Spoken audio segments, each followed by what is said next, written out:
Hello students, कैसे हो आप सब। उम्मीद करता हूँ आप और आपकी जो स्टडी है वो बहुत अच्छी चल रही है। आज की वीडियो में हम क्लास 11th के अंदर चैप्टर नंबर जो 3 है आपका, उसकी हम मिसलेनियस एग्जाम्पल्स को डिस्कस करने वाले हैं। अब इससे पहले ना हमने बाकी 3.1 कर ली है, 3.2, 3.3। जस्ट आपकी नॉलेज के लिए बता दूं कि 3.4 जो है वो पुरानी एनसीईआरटी की जो एक्सरसाइज 3.4 है वो डिलीटेड है। नई एनसीईआरटी में वो एक्सरसाइज है ही नहीं है और सीबीएसई के ऑफिशियल सिलेबस में से भी वो कट हो चुकी है। ठीक है, तो इसलिए हम आज एग्जाम्पल्स मतलब कि जितने भी एग्जाम्पल्स आज के बाद हम करेंगे उनकी नंबरिंग में थोड़ा बहुत चेंज जो है वो हो सकता है। देखो, फिर से मैं आपको यही कहूँगा कि अगर आप मिसलेनियस एग्जाम्पल्स और एक्सरसाइज को अच्छे से करना चाहते हो ना, तो आपको 3.1, 3.2 और 3.3 का बेसिक जो है और इन क्वेश्चंस की अच्छे से प्रैक्टिस होनी चाहिए। उनके बिना आप मिसलेनियस एग्जाम्पल्स और एक्सरसाइज जो है वो नहीं कर सकते। अब देखो, आज की वीडियो की हमारी फर्स्ट एग्जाम्पल की बात करते हैं। तो यहाँ पर मैंने लिखा है एग्जाम्पल नंबर 18। ठीक है, तो ये आपको थोड़ा सा कंफ्यूज कर सकती है। तो अगर आपके पास पुरानी एनसीईआरटी है तो ये एग्जाम्पल नंबर आपकी 25th है। तो if sine x is equal to 3/5 cos y is equal to -12/13 where x and y lies both lies in second quadrant, find the value of sine x plus y. तो ये जो question है ये basically combination है जितने भी हमने अभी तक किए, मतलब 3.2, 3.3, मतलब देखो दो एक्सरसाइज की हैं हमने, इन दोनों का कंबीनेशन है। 3.2 में हमने क्या सीखा था कि किसी भी टेबल की हेल्प से किसी की वैल्यू कैसे कैलकुलेट करते हैं। 3.3 में हमने क्या सीखा है, बहुत सारे फॉर्मूलाज। तो हमें वैल्यू किसकी फाइंड करनी है, साइन एक्स प्लस वाई। अब आपको पता है साइन एक्स प्लस वाई, इसको याद करने की टेक्निक थोड़ा सा याद करो। Sine x plus y, sine a plus b क्या था, सिंगल आइडेंट, साइन से मतलब बन गया सिंगल आइडेंटिकल नंबर, मतलब साइन अकेला कॉस अकेला। आइडेंटिकल नंबर मतलब सेम नंबर, मतलब पॉजिटिव, तो पॉजिटिव ही रहेगा कॉस एक्स साइन वाई। ठीक है, तो यानी कि बेसिकली हमें साइन एक्स प्लस वाई की वैल्यू फाइंड करनी है और साइन एक्स प्लस वाई होता है sine x cos y plus cos x sine y. अब अगर आप ध्यान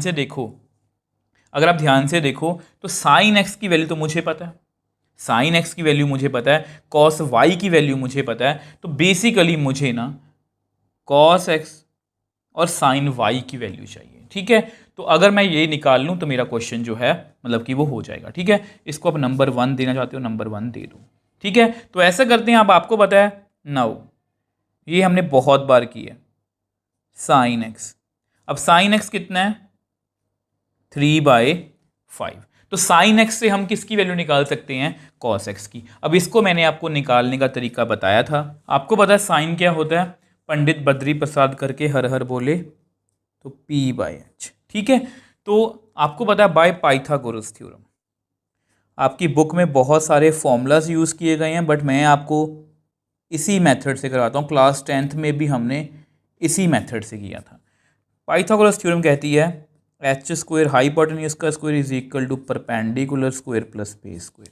अब इसको लेके कई बच्चों के मन में डाउट होता है, जब मैं ये बोलूँगा कि एच की वैल्यू ऑफ 5 फिल कर लो, कुछ बच्चे सोचेंगे सर कैसे, चलो वो मैं आपको बाद में बताऊँगा। ठीक है, कितना आ गया 25, ये 9 बी स्क्वायर। अब बी स्क्वायर कितना आ गया 25 - 9, तो कितना आ गया 16। ठीक है, तो अगर ये 16 आ गया तो b कितना आ गया √16, मतलब 4 × 4 मतलब 4। यहाँ पर हम प्लस माइनस नहीं लिखते क्योंकि वो बाद में डिसाइड करते हैं। ठीक है, ये मैंने आपको सब कुछ बेसिक 3.2 में बताया था। अब b हमारे पास आ चुका है नाउ। अब आपको पता है अब हमें किसकी वैल्यू फाइंड करनी है, ये जो रेड में लिखा है मैंने cos x। अब cos x होता है, आप मेरे को बताओ B/H। ठीक है, तो b कितना आपका 4, h कितना आपका 5। ठीक है, अब देखो जो डाउट है, कुछ बच्चों के मन में डाउट होता है कि सर ऐसे आपने वैल्यू कैसे ले ली, ये 3/5 एक रेशो है, तो अगर ऐसे है तो p की वैल्यू 3 कैसे आ गई, ये गलत है। वैसे देखा जाए तो लॉजिकली ये गलत है, बट एक्चुअल में ये रेशियोज हैं और हमें रेशियोज में ही आंसर करना है। तो अगर आप इसको ऐसे करो, p की वैल्यू आप लिख लो 3k, h की वैल्यू लिख लो आप 5k, ये रेशियो है। ना देखो ये 6/10 भी बन सकता है। अगर इसको मैं 2 से मल्टीप्लाई कर दूँ ना तो ये 6/10, ये भी वैल्यू सही है। इसको मैं 3 से मल्टीप्लाई कर दूँ तो भी ये सही है। ठीक है, बट एक्चुअल में इसके पीछे जो काम होता है वो इस तरह से होता है। 25k², ठीक है, 25k² is equal to 9k² plus b²। तो b² यहाँ से आएगा 16k², तो b कितना आएगा 4k।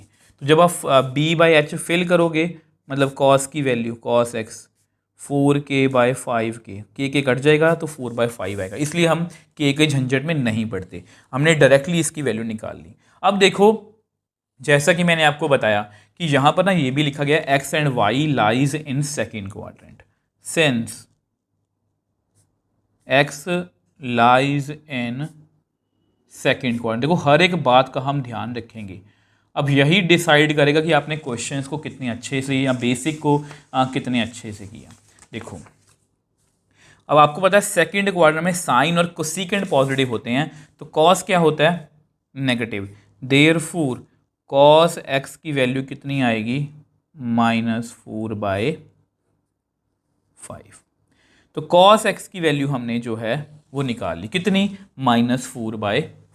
अब कॉस के बाद बारी किसकी है साइन y की। अब साइन y जो है ध्यान से देखो, उसको मैं कॉस y की हेल्प से निकाल सकता हूँ। अब ऐसा करते हैं, उसको हम नेक्स्ट पेज पे डिस्कस करते हैं। देखो इसमें आप एक बात का ध्यान रखोगे, साइन x से cos x tan x cosecant x secant x निकाल सकता हूँ, कॉस y से मैं साइन y के सारे एंगल निकाल सकता हूँ, साइन x से मैं सारे x के एंगल निकाल सकता हूँ। इस बात का आप ध्यान रखोगे, ठीक है। अब कॉस y से मैं साइन y जो है वो निकाल सकता हूँ। अब देखो हमें कॉस y गिवन, हमें साइन y चाहिए, ठीक है। तो अगर आपने 3.2 अच्छे से देखिए तो हम माइनस साइन को इग्नोर करते हैं।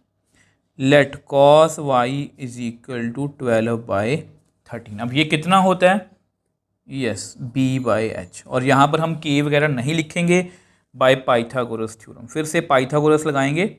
अगर आप एनसीईआरटी में देखोगे तो उन्होंने फॉर्मूलाज की हेल्प ली है, और मैंने ऐसे किसी भी क्वेश्चन को फॉर्मूला से नहीं किया। तो Pythagoras theorem again h² is equal to p² plus b²। अब h हमारा है 13, p² b कितना है 12।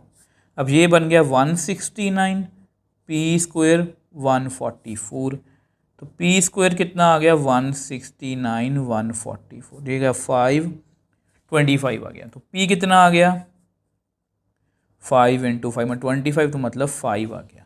अब जैसे ही p आ गया, अब हम साइन, नाउ साइन y होता है p/h।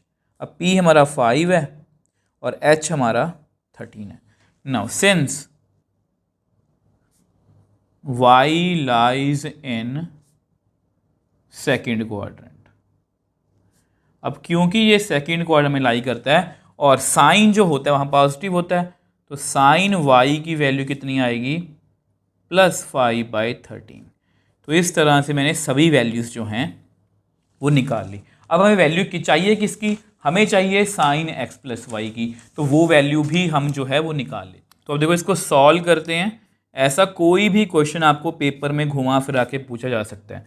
तो साइन x हमारा था 3/5 multiply cos y -12/13 plus cos x -4/5 multiply sine y 5/13। थोड़ा सा इसको सॉल्व करते हैं, देखते हैं कितना आता है। -36/65 प्लस -20/65, तो which imply sine x plus y -36 -20/65। तो फाइनल वैल्यू हमारी कितनी आ गई -56/65। तो ये हमने निकाल लिया। तो ये जो एग्जाम्पल है, ये एग्जाम पॉइंट ऑफ व्यू से बहुत इंपॉर्टेंट है, क्योंकि इसमें दो इंपॉर्टेंट कंसेप्ट यूज़ हुए। तो फॉर्मूला यूज़ हुआ ये वाला, आपको फॉर्मूला आना चाहिए। दूसरा कि हम साइन एक्स से क्या सीखा हमने, साइन एक्स से हम किसी भी एक्स एंगल की वैल्यू निकाल सकते हैं, मतलब cos x, tan x, cosecant, secant, cot x. और कॉस वाई से हम cos y, sine y, secant y, cosecant y, tan y निकाल सकते हैं। तो इस तरह से हमने इस क्वेश्चन को बहुत ईजिली जो है वो सॉल्व कर। इस एग्जाम्पल को लेके अगर आपके मन में कोई भी डाउट है, आप मुझे नीचे कमेंट बॉक्स में लिख सकते हो, मुझे इंस्टाग्राम, टेलीग्राम पर मैसेज भेज सकते हो, मैं हमेशा आपका रिप्लाई करता हूँ। अगर आपको वीडियो थोड़ी सी भी हेल्पफुल लगी तो वीडियो को लाइक कीजिए, शेयर कीजिए और इस चैनल को सपोर्ट कीजिए।